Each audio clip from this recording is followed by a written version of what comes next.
Ciranda, cirandinha, vamos todos cirandar. Vamos dar a meia volta, volta e meia vamos dar. O anel que tu me deste era vidro e se quebrou. O amor que tu me tinhas era pouco e se acabou.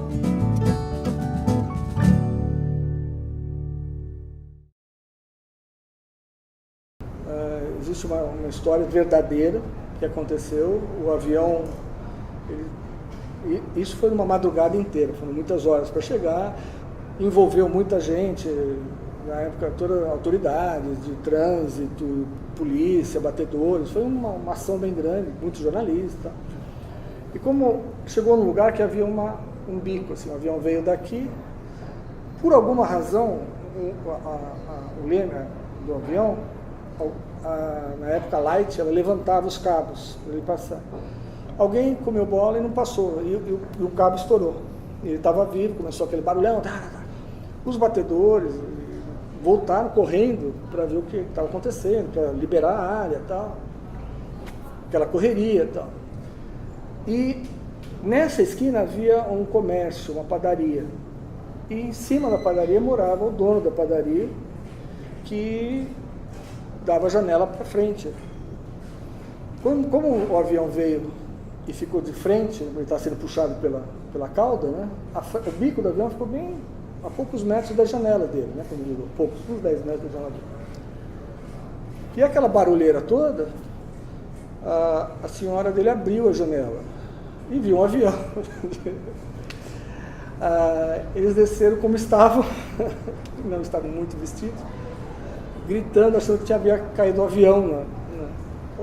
É um pouco de folclore, mas é verdadeira, essa história é verdadeira.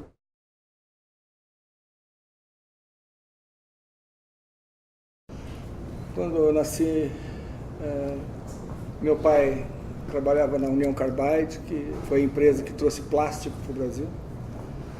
A partir daí, com o tempo, meu pai se associou a uma empresa de brinquedos que na época chamava Casablanca, que hoje é a Gulliver Brinquedos, que fazia Forte Apache, que todo mundo conhece e tal. E meu pai, José Raia Filho, ele, com esse início da Cidade da Criança, ele saiu à procura de pessoas que quisessem investir nesse projeto como permissionários. Ele, na época, no Ibirapuera, lá em São Paulo, aqui bom, tinha alguns quiosques que vendiam sundae e banana splits e tal, ainda naquela época, aquelas taças de vidro e tal. E meu pai queria colocar aquilo na Cidade da Criança, que ele achava muito legal aquilo. E ele foi até Aquibom na época, e conversando com o Aquibom, ele falou, olha, está fazendo esse parque e tal. E ninguém acreditou, porque São Bernardo, nos anos 60, isso eu estou falando de 66, 67, quando estava começando o projeto, era muito longe, não era aí na esquina, como é hoje, né? E o que aconteceu? Aquibom não se interessou. Na verdade, Aquibom deu uma enrolada. Ele falou, olha, nós vamos ver, traz o projeto, nós vamos... Estava faltando assim, uns 2 meses, até um pouco menos, para inaugurar a Cidade da Criança. Meu pai deu uma cobrada. E aí, vocês vão falar? Aí Aquibom falou assim, olha, nós não nos interessamos por esse projeto. E se o senhor quiser, o senhor abre uma empresa, a gente coloca algumas conservadoras, né, caveiras lá, de sorvete para o senhor, em consignação, e o senhor compra sorvete e vende lá para o senhor. Meu pai não queria frustrar a ideia, aí meu avô já aposentado, já estava velhinho, mas meu pai abriu lá, a José Raia Sorvetes, que era o nome do meu avô. E fez a primeira compra. No dia da inauguração da Cidade da Criança, o prefeito está entrando pela rua Cara, que era a entrada inicial da Cidade da Criança, e o caminhão da Aquibom encostou na rua Tasma, que hoje é a entrada da Cidade da Criança, e eu, ainda moleque, carregando lá uns sorvetes, minha mãe. No primeiro dia, tinha 4 máquinas de sorvete cheias, e em poucas horas acabou o sorvete. Meu pai tinha um comercial muito bom e falou, isso aqui é bom. Resumindo, meu pai virou o maior distribuidor de sorvete da Aquibom depois do Brasil. A gente aqui no ABC, nós tivemos mais de 300 carrinheiros de carrinho na época e tal, e vendíamos sorvete na Cidade da Criança e no Parque Estoril de São Paulo, Parque Estoril, na represa Billings, também no Zoológico de São Paulo. E meu pai se associou a um senhor chamado Spadella, Francisco Saverio Spadella, uma pessoa bem conhecida aqui, ele foi presidente de Rotary aqui, pessoa especial. E eles juntos compraram um jipão, um Jeep. Aí na Vila Carioca havia uma empresa que fazia as carretinhas, Tia Linda, o nome das carretinhas. Eles compraram 2 carretinhas. Tinha uma pessoa chamada Lindolfo, um mecânico especializado, assim, perto ali do CPQ, antigo CPQ da Ford. E lá eles construíram o primeiro trenzinho. Então, quando inaugurou a Cidade da Criança, o que havia? Havia algumas atrações, as lojinhas, o trenzinho, e a gente tinha o sorvete, e mais algumas pequenas atrações que quando inaugurou havia na cidade. O primeiro motorista do trenzinho foi meu pai. E ele guiava o trenzinho, e meu pai cantava extremamente desafinado, era muito desafinado. Mas mesmo assim ele ficava ali na plataforma e o trenzinho dava 2 voltas inicialmente. Você comprava ingresso ali na bilheteria, da estação de trem, dava 2 voltas. E aí meu pai, com toda a desafinação dele, ele puxava atirei o pau no gato e dizia que se eles cantassem bonito durante o percurso, ele dava mais uma volta. Então isso tornou a Cidade da Criança muito lúdica, essas coisas. Todo esse tempo eu vivi dentro da Cidade da Criança. A Cidade da Criança passou a ser o meu quintal, a minha vida.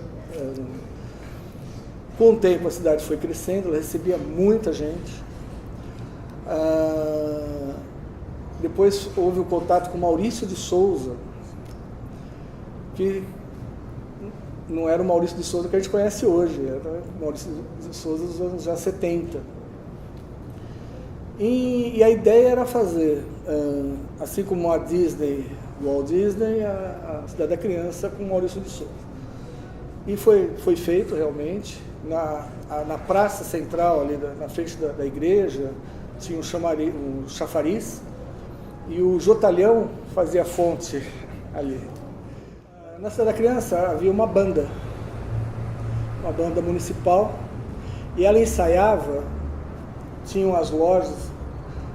Na frente, você estando de costas com a igrejinha, todo esse quarteirão da direita, internamente, era ali que a banda ensaiava. E tinha uma área muito grande, restrita, que o público não entrava, mas era uma área muito grande, muito boa, né? Que era o fundo de todas as lojas ali. Né? E nesse lugar as bandas ensaiavam. E um dia eu vi desse lugar saírem os bonecos do Maurício de Souza, junto com a banda. Mônica, Cebolinha, Cascão, que andavam, colocavam de fibra de vidro, umas cabeçonas grandes. Coitados, os meninos morriam suados lá dentro, mas eles andavam na Cidade da Criança. Era uma fantasia, muitas vezes eu acho que era de feltro, ou alguma coisa parecida, pobres rapazes que estavam ali. E a cabeça era grande, era uma cabeça que devia ter 80 centímetros de diâmetro, por aí, ou até mais. E era feita de fibra de vidro, eles olhavam pela boca normalmente, né? Mesmo a boca era mais camuflada para que não se visse a pessoa, então tinha uma telinha, alguma coisa. E era pesada, não era uma coisa... E eles tinham um suporte, para dar equilíbrio, que e eles eram muito festejados, era muito legal.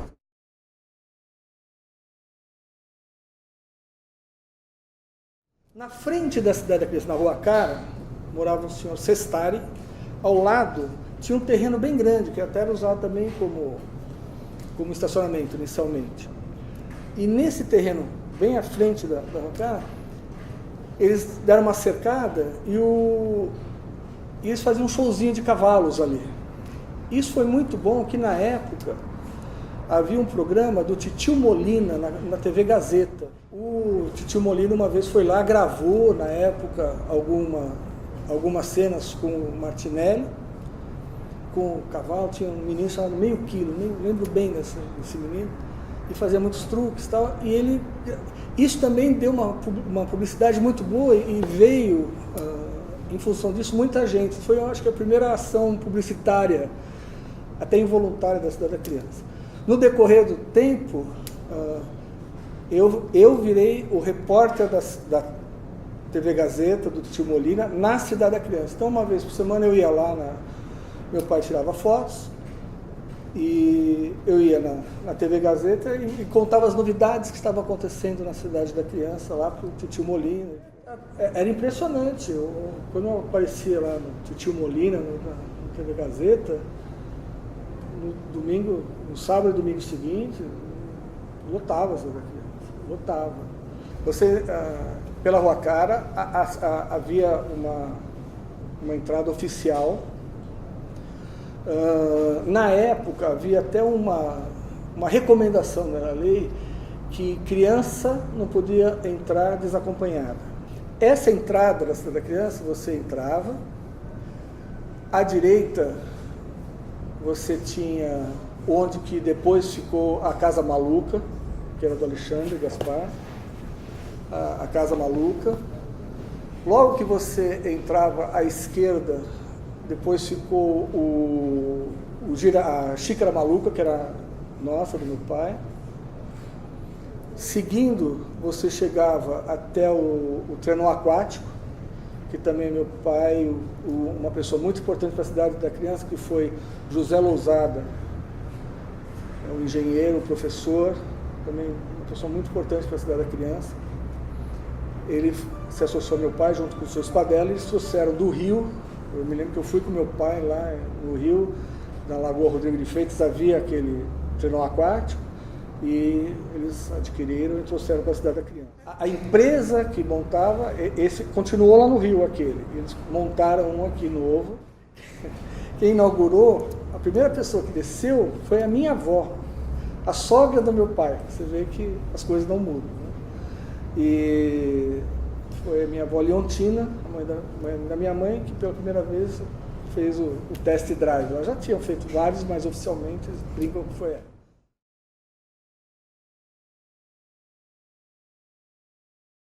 Meu pai dava aula de pós-graduação na FEI. E um dos alunos dele chama-se Jean Bergerot, filho, que era filho do comandante Jean Bergerot, da antiga Sadia,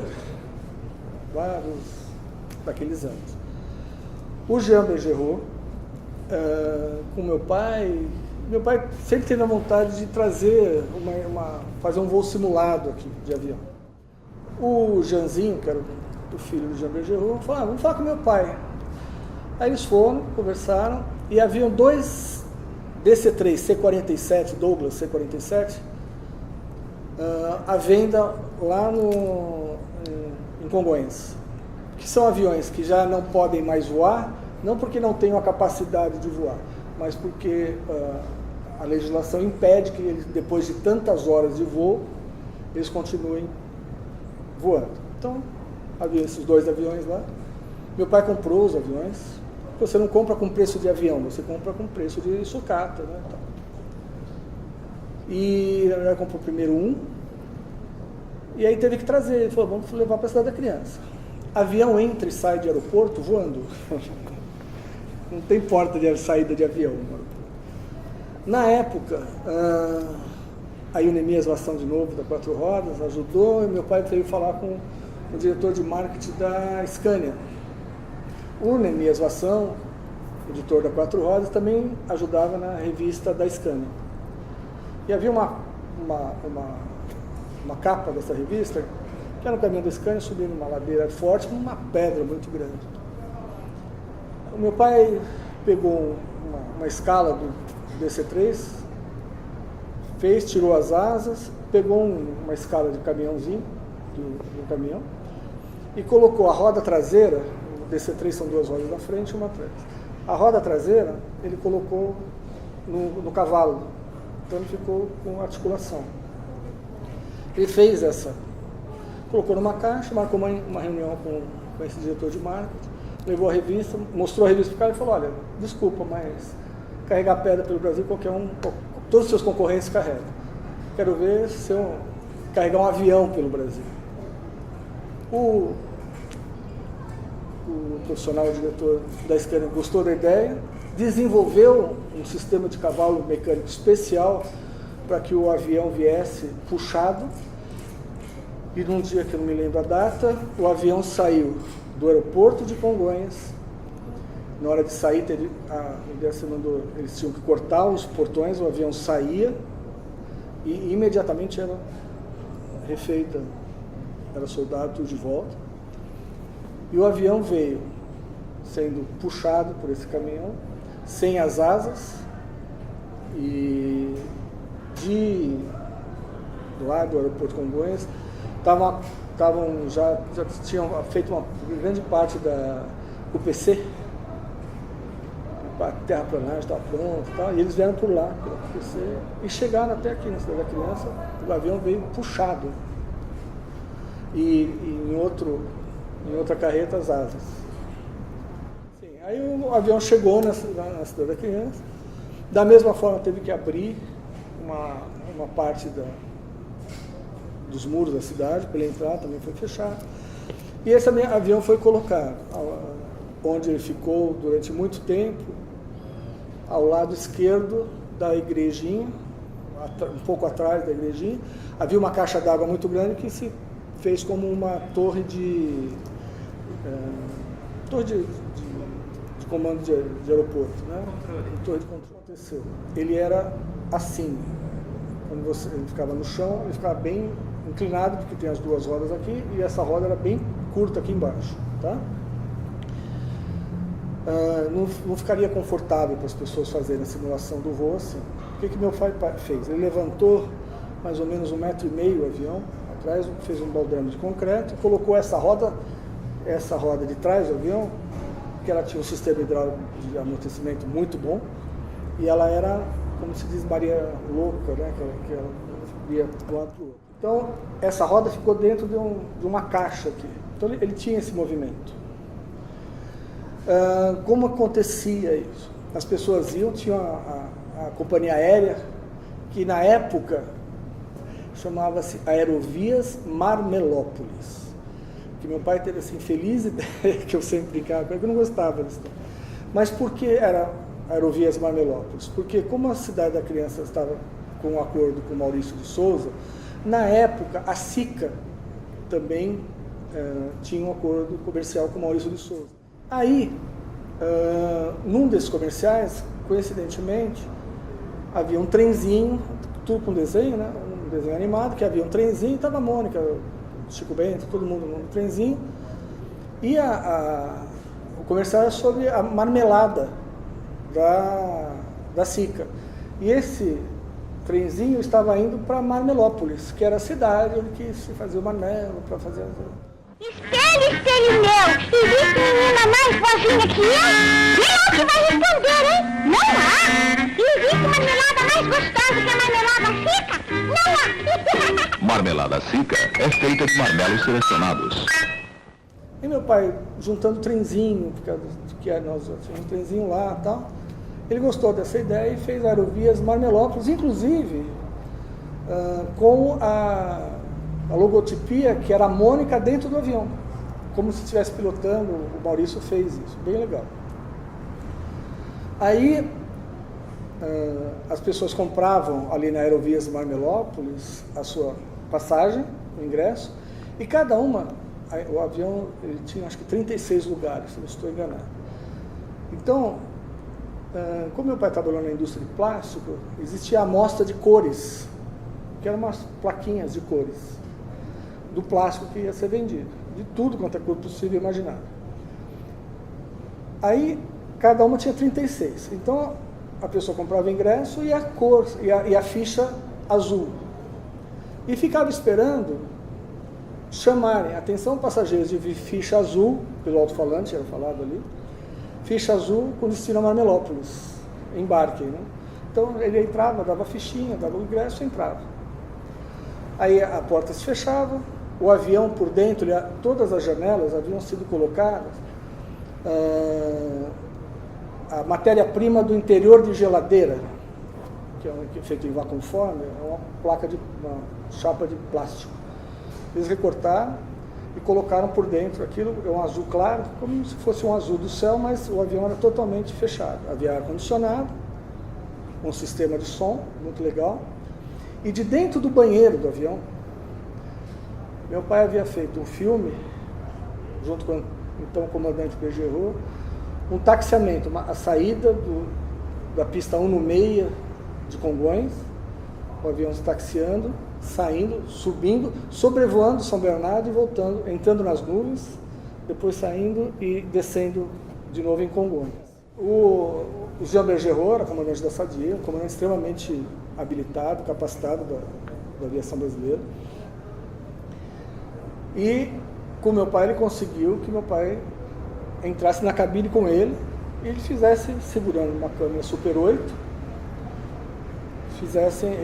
eram duas câmeras, estavam duas, meu pai e mais uma pessoa, segurando duas câmeras para ter, se desse alguma errada, tinha outra. E foi feito assim, eles saíam sobrevoar, aí voltou. Quando ele voltou no voo de volta, já era até outro avião quando eles voltaram. Aí meu pai pegou um outro aviãozinho e sobrevoou aqui. Você via a saída era de São Paulo e a chegada era em São Paulo.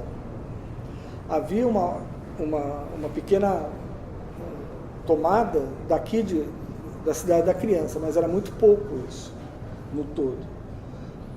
Porque, na verdade, o que acontecia? Esta decolagem, decolou, aí ele entrava na nuvem.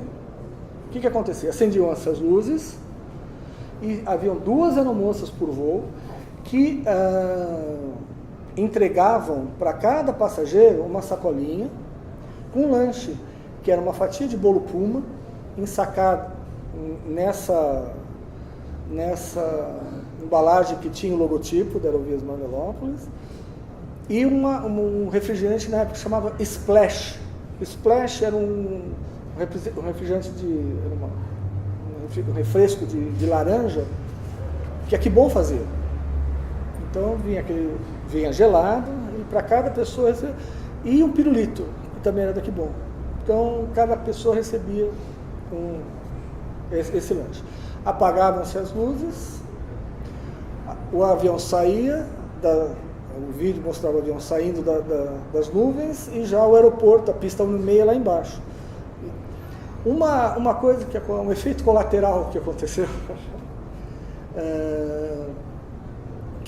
quem era o comandante desse avião era eu, na época, que devia ter 14, 15 anos, por aí. E o que eu fazia? Eu entrava no banheiro ali do avião, que estava desativado, ligava o projetor, só que o balanço do avião era feito mecanicamente. Como ele estava ali atrás, eu ficava bem em cima da roda traseira, eu pulava atrás, lá no banheiro, e fazia um movimento muito forte. Quem andou no avião lembra desse movimento, às vezes pediam para parar, tinha de gritaria na hora e tal. O avião, né, até porque na época eu não conhecia um avião internamente, então achava o máximo fazer aquela viagem que a gente, né, nem ligava o motor, nada, mas era emocionante, porque dava a sensação que a gente estava voando, né, sobrevoando a cidade de São Bernardo, coisa de criança mesmo. Foi assim que eu conheci a cidade da criança, né? Tinha algum filme dentro do avião? Só esse que passava a nossa cidade, né? Eles filmaram a cidade, provavelmente de um avião ou de um helicóptero, e depois eles mostravam como se a gente estivesse sobrevoando. O avião se mexia? Não, chacoalhava. E eu fazia esse movimento lateral e o avião saía 40 centímetros para cada lado, então dá mais de 1 metro de balanço, era muita coisa. Aí alguém pode perguntar, mas era só você que fazia esse tipo de... Inicialmente só eu fazia isso, todo domingo, várias vezes. Meu pai tinha algumas outras pessoas que ele treinou depois, porque não dava para ficar, para fazer esse tipo, mas fundamentalmente a grande maioria era eu que fazia, que era meu emprego, eu fazia isso, era comandante de avião, mais novo comandante de avião. Logo no início, bem no início, havia um vídeo, como eu te falei, que mostrava um pouco de São Paulo, chegando em São Bernardo. Nós substituímos, muita gente vai lembrar agora, nós substituímos o vídeo de e-mail por um desenho do Pica-Pau. E houve uma época no final que o lanche era servido na saída. As pessoas saíam com o lanche. Para a gente, na verdade, a gente precisava ganhar um pouco mais de agilidade, porque os voos começavam a ficar muito compridos e havia uma demanda muito grande de gente. Olha, entre a entrada, o voo e a saída, dava mais ou menos 10 minutos.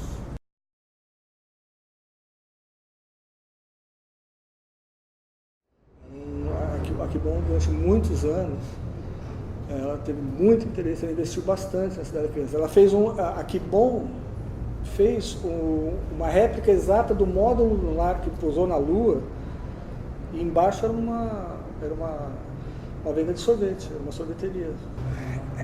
Esse módulo você pegou as plantas, conseguiu com a NASA, coisa assim. Não eram plantas detalhadas, era mais plasticamente, né? Uma carenagem grande do módulo. E o módulo foi feito em fibra de vidro. Tudo que foi criado lá foi criado em relação às coisas da Aquibom, foi meu pai e seus padela que criaram. Então foi a empresa que criou. Eles criavam, tinham as ideias e iam buscar patrocinador. Na época, foi na época que a viagem espacial estava extremamente na moda. O homem tinha 69, ele pousou na Lua.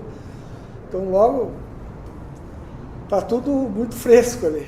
Nesta época da Apolo 11, né, que chegou na Lua e tal, e das Apolos, meu pai teve a ideia, junto com seus padela, de colocar um módulo lunar.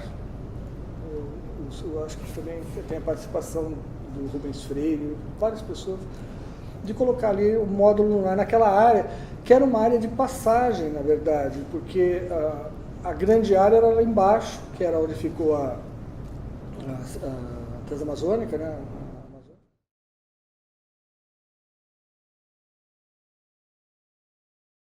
Extremamente rentável. A Cidade da Criança chegava a receber 12 mil pessoas no final de semana. Foi um parque de 3 quarteirões, no começo nem era um quarteirão. A Cidade da Criança foi o avião, o trenzinho, a xícara maluca, o carrossel, as motinhos de bate-bate, eu só não estou esquecendo nada, o sorvete,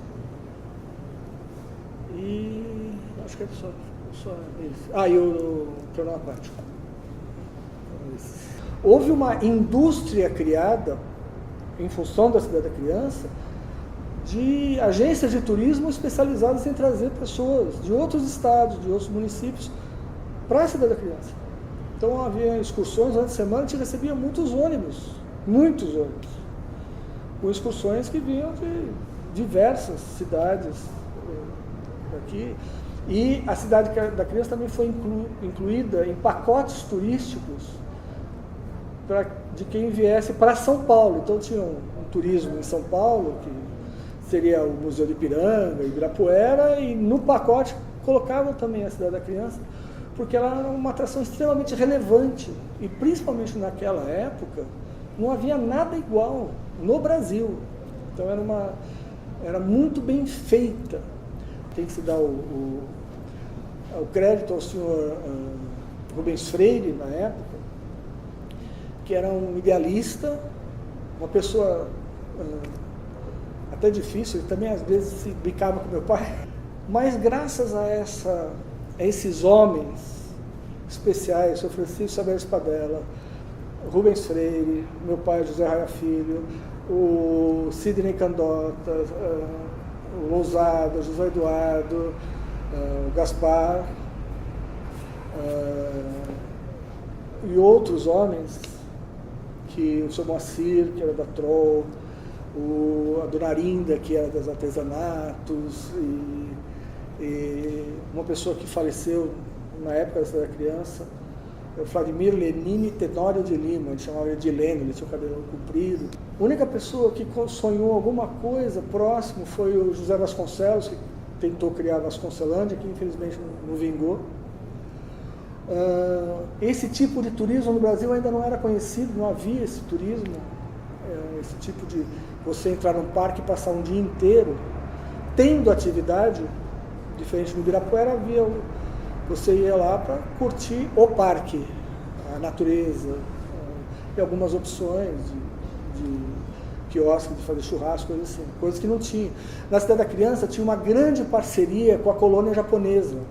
Havia o jardim japonês na Cidade da Criança, que era extremamente bem cuidado, inclusive por pessoas da própria colônia. Havia o orquidário na Cidade da Criança, e que havia exposições maravilhosas de orquídea. A Cidade da Criança não foi idealizada para ser um parque nas proporções que ela tomou naquela época, porque ela foi crescendo através desse talento de pessoas que investiram, gente que pegou o que tinha e investiu ali na Cidade da Criança, nas atrações, nas lojas. Tinha uma coisa inédita na época, que era a pintura eletrônica, que era você jogava, tinha uma cartolina, você colocava, ela girava, ficava presa no lugar, você ficava colocando várias cores, você criava a sua pintura, depois você colocava uma moldura com o logo da Cidade da Criança, e a pessoa levava. Então, são coisas muito lúdicas, muito únicas, que para a época era muito novidade, era muito...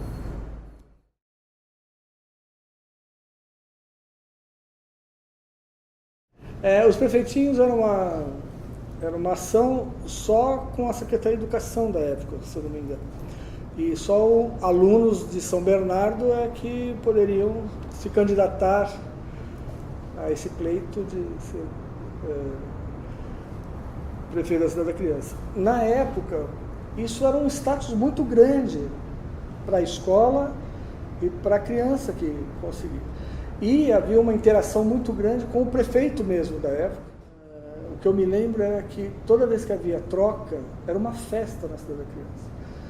A escola do prefeito vinha, professores, a imprensa vinha, o prefeito vinha, o prefeito anterior passava o cargo para o subsequente, e foi uma ação muito boa para a Cidade da Criança, e também didaticamente se mostrando a democracia, o voto. Eu lembro que quando tinha essa ação, a cidade parava, a Cidade da Criança parava, e tudo girava em torno do prefeito mirim, do novo prefeito, e que foi muito bem-vindo toda essa ação durante esses anos, que envolveu vários aspectos muito legais, educacionalmente falando, e para a Cidade da Criança até como uma ação de marketing também foi muito boa.